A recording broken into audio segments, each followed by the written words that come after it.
Welcome to the Messenger of Love show with Gina Pero. How does it get any better than this? When you decide to live in the questions, you create an invitation. What would it take for this show to be exactly what needed to show up for you today? Sit back, relax, enjoy. This message is for you. Welcome to the Messenger of Love show with Gina Pero. And guess what? I get to interview my lover, David. Dr. Stella to many of you, but to me, this is a very, very special interview. So thank you, honey. You're welcome, baby. You're welcome. Glad I'm here. Yeah. This is such a delight because when I met David 9 years ago, let's say a decade, almost a decade. Almost a decade. It sounds like. He was filled with so much pure love. You were. And I did not know how to receive it. I mean, at first it kind of scared me a little bit because he was just pure light, pure love. And I'm like, whoa, that's a lot. How do I receive that? And so I wanted him to come on the show because you've taught me so much about like love and what love is and how we can be more loving. And I know that from your experience and your past and the things that you've studied and your life's work, you live like this every day. And it's so inspiring. I'm more loving now, okay, because I've been with Mr., Stella for a while, but, and not to say I wasn't loving, but I definitely have more love of self, especially. And that is a result from being around you so much and seeing how you live and how you carry yourself and the things that you do to be of love all the time. Yeah. So why don't you kick us off, Dr. Stella, my honey, 300 and kicks. 300 kicks. That's a joke because that's how many kicks she did as a rocket. Yeah. Go ahead, yeah. He loves that I was a rocket. Anyways, tell the audience a little bit about you, like how you grew up and how you just began this journey living in light and love. I think since I was, very young, I always wanted people to be comfortable, like happy, content, peaceful. I'm truly one of those people that like peace. And people say, no, arguments are normal and, back and forth is normal. I'm like, I don't know if that's normal or not, It's okay to scream and yell sometimes. And I'm like, oh, I don't know about that. But for me, I always wanted people plus myself, because when they're comfortable, then I can be comfortable, right? Because I'm empathing their whatever is happening with them. So in the environment that I'm in, I want people around me to feel at peace. Somehow, I don't know how, right? I don't know what to say to them or what to do. And that kind of came later in life, but I think that's my essence, is just to be at peace, and to find things that bring me peace. And a lot of that is just doing nothing most of the time. Like I'm not on the phone. I don't, I like to relax. And when I'm, say, laying down, I'm meditating, or I'm just in my zone of like nothingness. And I do ask a lot of questions, and in that nothingness, I can get the answers. But I really like a calm environment, in our home, in our workspace. I want the people in our workspace to be, calm and loving and in their body. And that's what we teach, is to basically learn self-love.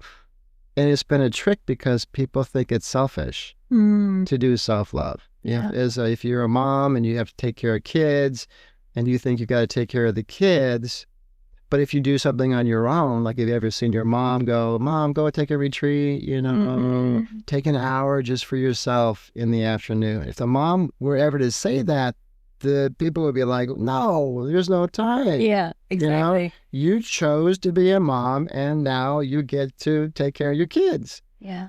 But that's a trick. If you were to go, what's my biggest contribution on the planet? Is it loving other people, or is it giving money to people or helping others, or is it self-love? That is our biggest contribution. People are like, what's my purpose? Self-love. What am I here for? Self-love. It always goes back to that, and then you can decide from there.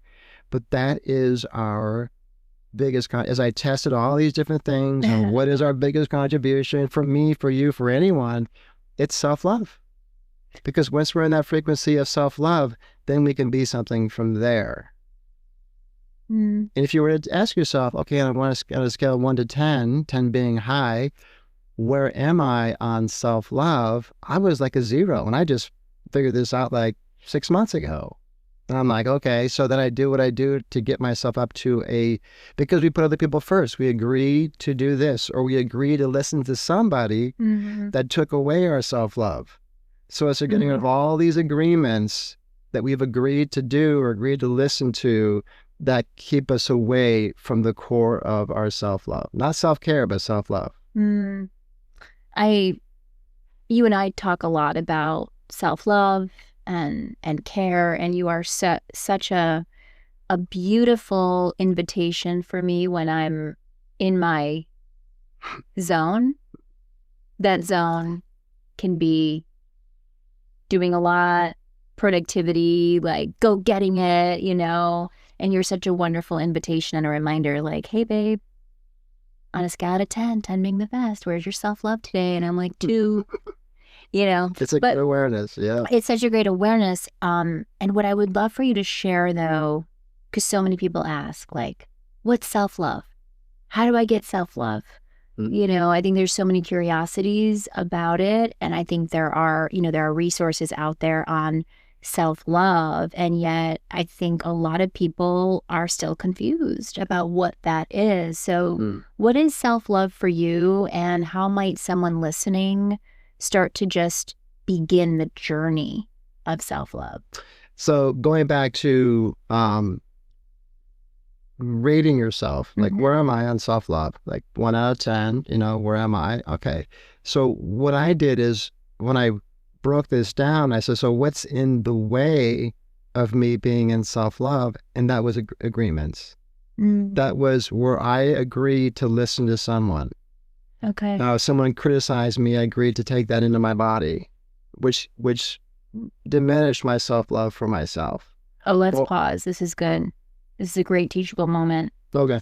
This is a great teachable moment. How many of you have been criticized and then taken that as like your truth? And that's what you're talking about, whether it was young, or maybe it was in a class, or it might have been a parent or an aunt or a teacher, who just said something to you, or a loved one. Yeah. And then you take those words, or you take that. You agree to listen to that and make that your truth. That's what you're talking about. Whew. Yeah. So agreements can be, you can see agreements coming up from the ground. You don't have to try to figure out all your agreements, but you just want to see all the agreements coming up in front of you and then just vanishing. Poof. Poof. Agreements in this lifetime, agreement, we can just bring it up and then poof. That's how easy it is. That's how easy it is, because you will go all day long. I like when you do it, though. I like when my honey, when I'm having a moment of, low self-love or judgments. I'm like, babe, can you help me clear that? What do I got to do? What's the choreography? We go through it, and I'm learning so much about love from you. It's remarkable. How would you define self-love? Like, for those listening, like, I know we each have our own definition, but what is it for you? Like, how do you define it for you? How do you observe? What are you observing when you're asking yourself? It's about what you agree to do or agree not to do. or agreed to listen to. Because in self-love, if you have 10 things to do during the daytime and your body wants to do 4 of them, but you are going and doing 10 of them, you have taken away self-love, because you're pushing your body into something it doesn't want. It's okay to push, to a point, to stretch yourself, but when it comes to agreeing to doing things, agreeing to doing this for somebody, or it's about agreements about what you're doing at the expense of your self-love. When you have this self-love, because it's not like self-care. It's different. Self-care is I take care of my house, I eat right. That's self-care. Self-love is in the agreements that where I connect to. And then you choose very wisely to maintain your self-love on what you agreed to who you agreed to hang out with, who you agree to listen to, what activities you partake in. That's really what self-love is to maintain. Once you get to that agreements are gone, you're at this self-love, you may feel a little bit different. You're going to feel a lot different. You're going to feel clear. You're going to feel clean, right? But then when you start to agree, let's say someone said something and you agreed to it, your self-love just went down. If it was a criticism, if it wasn't true. And if I overdo myself, and I know where my self-love is at a 10, and I do something, I agree to do something and I brought it down. Okay, so what if I don't do that? I'm back up to a 10 again. So it's like you're gauging yourself so you can get really comfortable with what it takes for you to maintain your self-love. So last night I completely kaput, didn't I? Yeah. Yeah. Exactly. Yeah, it was like 3:00 and I'm feeling like, okay, my body doesn't want to do anymore. And I came to the office and I did more till 5:30. And then I got home and what happens is your brain got going. Yep. And it forgot about your body. Yes. And the body is like dragged along. It was dragged. And then I got home and I was spinning and I felt like anxious, and then I had to eat, and then it just took me a long time. I look in the mirror and then I'm like judging myself. I mean, it was like a spiral, and I just had to it just wasn't comfortable anymore. And so. And the judgment of yourself, that's another agreeing to judge, because this is where when we judge ourselves, you can ask, on a scale of 1 to 10, how much do I judge myself? As dancers, it's a part of your lineage, because it's you're always on that scale, everybody. So dancers are constantly judging themselves. Yeah. And in the judgment of self, you hold in dysfunction in your body. Judgment leaves, and then these things leave your body, and that creates self-love. So you're agreeing to judge yourself. Right. You're like agreeing to the judgment made about you, or you're agreeing to the judgment that someone has for you. Yeah. Or making about yourself. Exactly. Yeah, I know you've helped me a lot with that. Because, I grew up dancing and judging others and judging me and this whole high achieving mindset filled with judgments. And so once you taught me the choreography, wink, wink, to release and clear those judgments every day, the love of myself has grown. The comfort I feel in my body has grown. The desire to love is even greater. It's a really important question to ask yourself. What is my judgment of others, and what is my judgment of myself? And if you're above a 2, if you're an 8 or a 9 or a 10, we can give you a tool to remove these judgments from your body. Just make everything interesting. Make you interesting, your hair, your skin interesting. Interesting point of view. I have this about just as an interesting point of view. Yeah. Just keep everything interesting. And it keeps everything. You're so good at that. Stella, I call him Stella too, but he's like, oh babe, just, go over there and, make it interesting. And I'm like, you sound like it's so easy. And here I am like, what's the choreography? Like, I need a step 1, 2. And he's like, I just go over there and do it, you know, because for him, for you, it's easy because you've been doing this for so long. But going back to when you were younger, you made a decision to be at peace. Like, you valued peace. You were valuing peace more than you were like a career or, you know, something like that. And you and I have talked, like, I definitely valued my career and my passion more than I did peace. Right. And so, yeah, in my career, I wanted to find a job where I could take 2-hour breaks. You know, I wanted a job that I could, you know, be in the health industry, doing whatever I had access to at the time to make people feel better. But it was really about, I wanted to design my life around my balance of myself. Like, I take the mornings off, you know, I take lunches. When I work, but I don't work all day. I work half days. If I had to work all day, it wouldn't be happy. You know, it's just too much. And I've done that work before, and I saw myself, and it just didn't vibe well as long term. Like, you want to ask your question of, okay, so what am I going to look like in 20, 30, 40 years? You know, if I keep this up. Trust me, I am asking that question at 45. What's going to happen?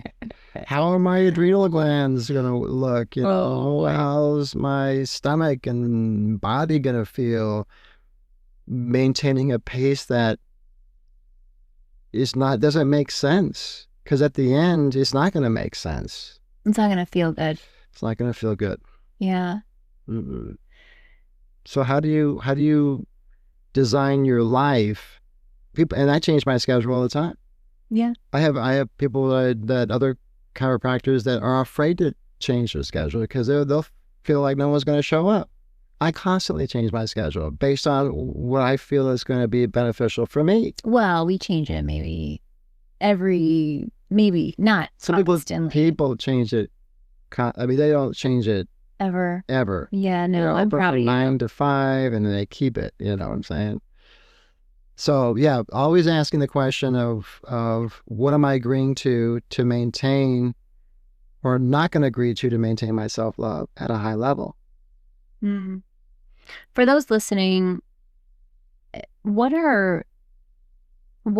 is like a baby step to begin the journey? Yes, asking the questions, you know, but like for someone who's like, I just want to get started, and they're not able to change their schedule yet, right? Like, that might seem like further down the road. Like, what's that one thing like people could start right now doing? You ask God to give me a download of self-love or a divine love, and it will happen. That's all you got to do. Why don't you share the question you were asking before you met me? Oh, babe, there's a lot of questions. Well, the one about the heavenly realm, soulmate. I thought this was so beautiful. The God angels show me my soulmate in the heavenly realm. Yes, that one. Oh, we went to this. Yes. Okay. Oh, let's deliver that. Listen to this. So before David and I met, this was the question he was asking. So hit it. And I love doing this in front of Whole Foods, by the way. Because I always knew I was going to meet someone at Whole Foods. And that's where our first date was. Yeah, our first date was at Whole Foods. I know it could have been a better place, but that's why you were taken to Whole Foods on your first date. But the question is you ask God, angels, please give me my soulmate in the heavenly realm. And you put your hand in the air, and then you wait for the hand to take your hand, and then you put that hand in your chest. And then you let it go. Just let it go. Let the universe conspire for you. And I knew you were there, you were out there floating around, and I And I knew Whole Foods was a place. You love Whole Foods. Like, she won't go to Trader Joe's. Sorry, Trader Joe's, but Whole Foods. Trader Joe's is like right up the street. Sprouts, but Whole Foods. So I had that. I hung out at Whole Foods all the time, drinking my coffee outside. Got angels. And I knew it was out there. And I didn't rush. Mm-hmm. I didn't feel like, I was patient. I'm glad you mentioned patience because, in scripture, love is patient, love is kind, and your heavenly realm soulmate, me, But it took you a while to embrace that. Patient. I will say impatient. Yes, hi, my name is Gina, and I was very impatient, but you carry such a patience and this beautiful essence of allowance. Mm-hmm. And I remember, and still do, like there are things I'm learning and growing with, and I'm not there yet. And some can be irritating for you or frustrating. Watching me be on my timeline. Mm-hmm. And I really want to talk about that, audience, because that space of allowing, where you're allowing your partner or your friend or a loved one to be on their timeline of learning what they're here to learn, you are gifted in that. Mm-hmm. And I think it's such a great message to share with people.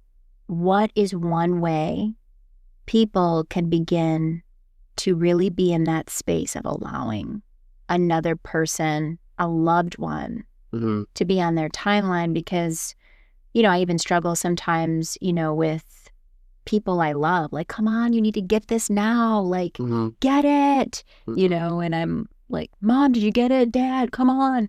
And then it was just taking so much energy from me versus being in that space of allowing that we're all in our timeline of learning and growing. What's one way people can just begin? Because that's also self-love. Yeah. It's a really great question to ask your intuition. Is everything okay here? Mm-hmm. A light feeling is a yes, a heavy is a no. That we teach this, light is the truth, the heavy, it's really talking to God or the angels or your guides. I had to do that many times with you because as I was embracing you, you were going, and then you would come and then you would go. And I'm like, it was like this. It was the dance move. Let's show them the dance move. Yeah. It was like boom, boom, boom, boom. We did that today a little bit. Yeah, we did. And then I would ask, okay, is she my soulmate? And I'll be like, yes. I'm like, oh, okay. And then I'd be fine with that. Right? And then I'd be back and forth. As I'm spinning and drying, going and pushing my body, he's like, is this the one? This is the one still, right? You guys are playing a trick on me. Someone's playing a trick. Am I being, punked right now? No,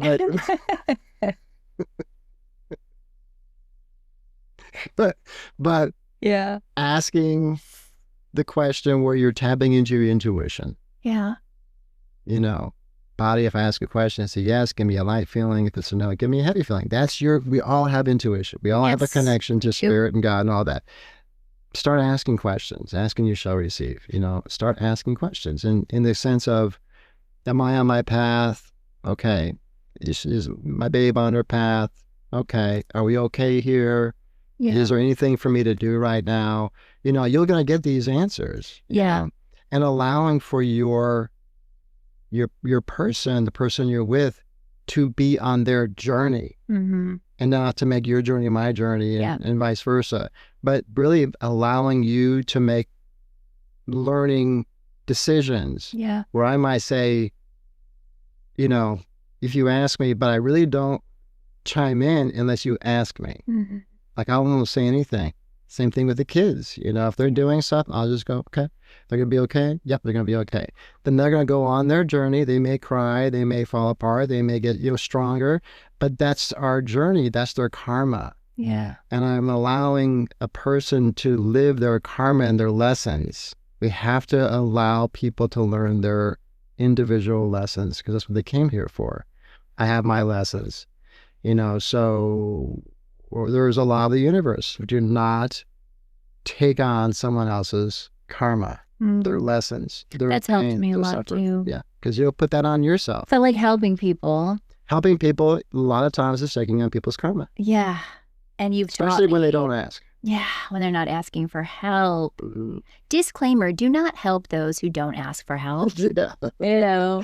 I remember learning that a long time ago. Well, maybe I didn't learn it. Maybe I heard it, and now I've learned it. Because, my nature is to help and want to be there. But you've taught me, when someone's asking for help, that's the gateway open. Or a question I love, and I love asking, Malia, our daughter, that question, like, hey, what kind of support do you need today? And if the answer's nothing, then that's the answer. Yeah, like not butting in on other people's timing or paths, or even just butting in to help. We're interrupting. You've taught me we're interrupting that person's journey. So there's, our journey, their journey, and then the space is kindness and compassion and unconditional love. So that is the question that when someone's coming with you, then you can say, so what's give me what's kindness and compassion and unconditional love so I can be that for that person. Yeah. Not the answer for the person, but kindness, compassion, unconditional love. And that's where our space is. Once you cross over to that space, you get into their space. And that's where you start picking up their stuff on your body. And that can cause a dysfunction in your own body. I love watching you be a dad. And I've said this to you, I think, since when we met. You have this beautiful approach with your children, allowing them to be on their timeline. Every day you do your magic, you clear them, you're tuning into them to see if they're okay, and you just have this connection to your divine presence where you just know if it's okay or not. Like, you really don't have to text someone and say, are you okay? Because you're getting the awareness, in your own space. But what I love about something you said to me when we met, you had said, if you're deciding to walk with me on this journey, my kids come with me. Yeah. And I will never forget that conversation we had. It was just so beautiful. Like, my kids walk with us wherever they are in the world, wherever their path may be. Like, they will be walking with us. And you had said to me, that's a decision you have to make, Gina, if that's something you want to do, is walk with us. And you've been great. You've helped the kids and decisions. As a parent, they may not have listened to me as well. Like, there's a saying I heard way back that the kids choose the parents so they don't have to listen to them. So they really learn by example. They learn by our actions. Get off the phone, and you're on your phone. No, it doesn't make any sense. So I learned a long ago that if I want them to go outside, I have to go outside. Yeah. If I want them to exercise, I have to exercise. If I want them to be off the phone, I can't be on the phone. And my kids, if I happen to be on the phone to do something, they're like, Dad, you're on the phone. I mean, these are, you don't hear this kind of stuff. So, so when you come in and you're there in the spirit of how you coach, and you're or that person to them, they're able to receive it. And so I know the less I say, probably the better. But just to love them, and know that I am always there for them is really all they need, as a parent. And teaching them intuition, heavy and light. Teaching them how to tap into their own bodies. If we can teach kids how to tap into their intuition, and they can start listening to, the entanglement instead of listening to their brain, what they think is right, wrong, good, or bad. Powerful. It's a powerful thing. Because, when the kids go, hey, can I go to a party? Well, ask your body. Yeah. You know, they got to ask their body, do you want to go to this party? No. But their brain wants to go because all the people are there, right? Yeah. And they're like, I want to go anyway. All right, well, just know that your body said no. Yep. So have fun, go see what it is. But at least they're in the awareness of things. They don't get caught off guard on stuff.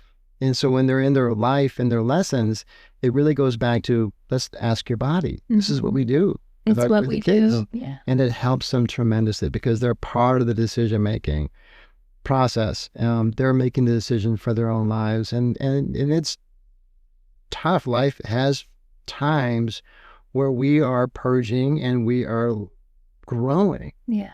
You know, so when someone is going through a hard time or a sick time or a sad time, that is okay. When they're sick, it's okay. The system is building out an immune system, right? It's okay, but to be there in that kindness and unconditional love space. And not the fear space. And not the fear space. Right. Oh, wow. I've learned a lot on this journey with you. But here's what I love. I love the way we love ourselves together. Mm-hmm. And I love the way that we make decisions together. I love the way we always come back home to, you know, what is your body saying? What is my body saying on this journey of making decisions as a unification, as a communion? Yeah. That is unique, and it is honoring ourselves and in honoring ourselves in the communion. Yes. Because you have your journey. Mm-hmm. I'm your fan in your journey. Yeah. I have my journey and you're my fan. And then we have our journey together. And if some things we do separately is because it comes up light for you and not so much for me. Yeah. And I honor and you honor that.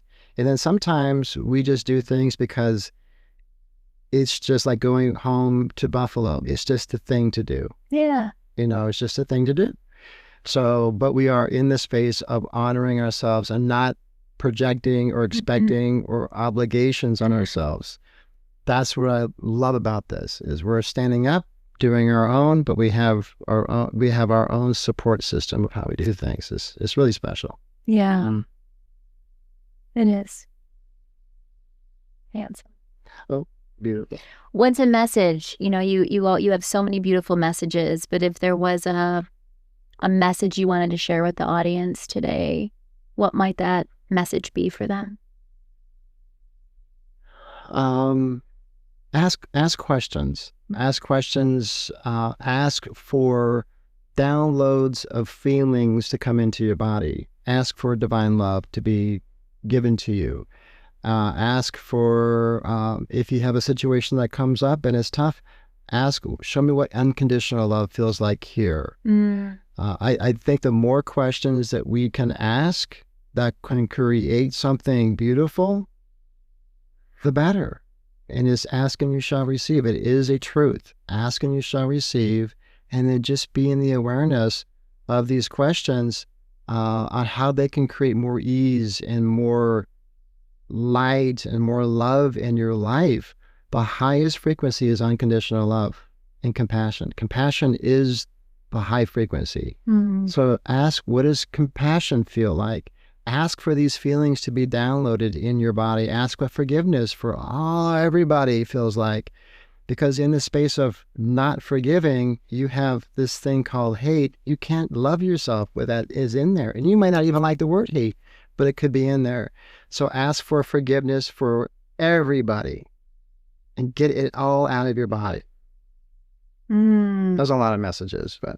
Well, I think what's important here is when a lot of people move into action so quickly. Mm-hmm. They want to respond or react to life.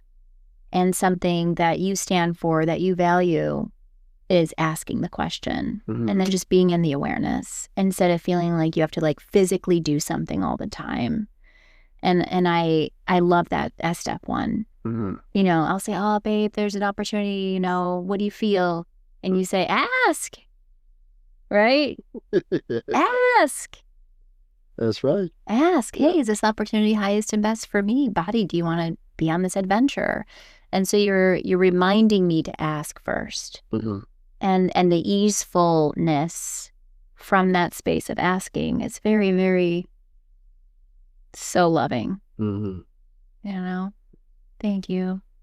Thanks for being on. Thank you for being the voice, honey. Aww. She did this all of her. I mean, you're amazing, honey. Your action steps is balances me out, babe.